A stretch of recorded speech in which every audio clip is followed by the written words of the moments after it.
4 minutes under the broil setting, and my herb roasted chicken is all done. Yo, check this out, man. You're gonna love this one. What's up, soldiers? Chris here, caribbeanpot.com. Vibes it up in the kitchen as usual. I had a request via Instagram. If you're not following me yet on Instagram, you can certainly do so at caribbeanpot. If you are following me on Instagram, you can certainly hit me direct messages about recipes you'd like to see.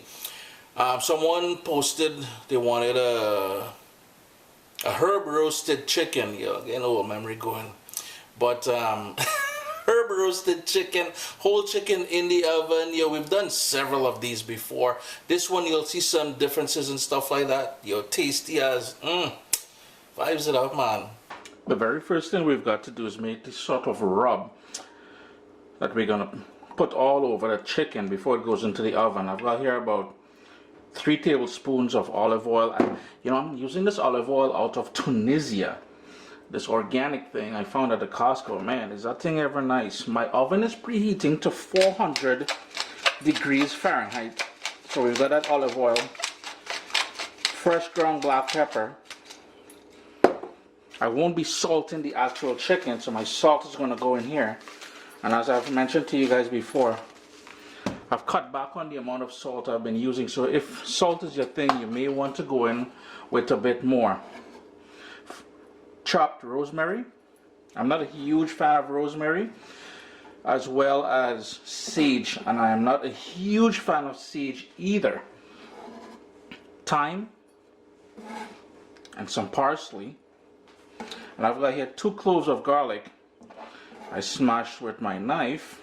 And all you want to do is give that a good whisk just to bring everything together. I may go in with another tablespoon of olive oil in there. So there we go. So you can see we've got a nice little herb something going on here. And I'm just whisking it because I want to bruise everything to really bring out those flavors. Now, if you're from the Caribbean, you'll know we usually wash our chicken with lemon juice or vinegar or lime juice. I'm just patting it dry here. Now, if you're not from the Caribbean, you don't do the washing chicken thing. You don't do your thing. I'm just sticking to tradition here. Before we get to actually brushing the stuff on there, I want to repeat the flavors that we went in with. So I'm going to go in with 2 scallions into the cavity. I've got some more of that sage. I'm just going to bruise it up a little bit. Some more of that thyme and the rosemary, and I'm roasting it in a cast iron pan, something that's low, so all the sides, everything will be exposed to that heat, and we're going to get an even cooking. If you wanted to start off with some foil over it to protect the breast from going dark too fast, that's totally optional. I am not using anything to wrap this with at this point, well, period. All we're going to do now is brush on that lovely olive oil herb combo all between the legs too. Yes, and the chicken has been tied or trusted, I think it's called. I'm just going to work that in there, and you really want to get it on all over.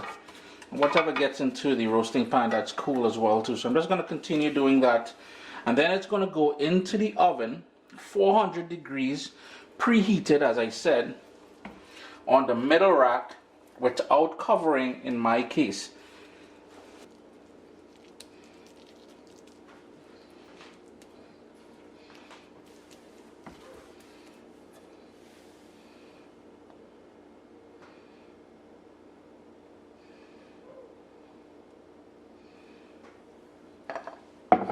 It's been in the oven now for about 35 minutes. If you want, the oils that you see on the bottom there, you can keep basting the chicken with it. One of the things I wanted to point out to you that I forgot to mention, the back here, there was a lot of fat and stuff like that that was tucked into the chicken when I bought it. I trimmed off most of that, as well as the sort of tail part of the chicken that's usually there. I don't want the chicken sitting in a lot of fat, so that's one of the reasons why I usually trim it off. Back into the oven now at same 400 degrees Fahrenheit. It's been about an hour and 20 minutes in the oven. It's fully cooked here. What I'm going to do is, and I can stop it right here, but I want to give it a little bit more color. I'm just going to stick it under the broil section for maybe 3 minutes or something. But it's pretty much done here, guys. Chris here, caribbeanpot.com. One thing I must remember to mention to you guys, if you're using a cast iron skillet as I just did there, peep this. I use this to grab it. Nah, burn my fingers, man. That thing gets really hot, so be mindful of that. Always a pleasure to have you guys here in the kitchen with me. I'm just going to put it back in for 3 minutes, but it's fully cooked all the way through. If you have a question or comment or concern, leave it down below. I try to answer questions the first 24 hours after posting the video. After that, I simply don't have the time to really, there's about 800 videos on here. I really can't, But always a pleasure to have you guys here with me. Enjoy, man. My little baby is here. We've got cookbooks, guys. WestIndianFoodCompany.com. Get your copy today.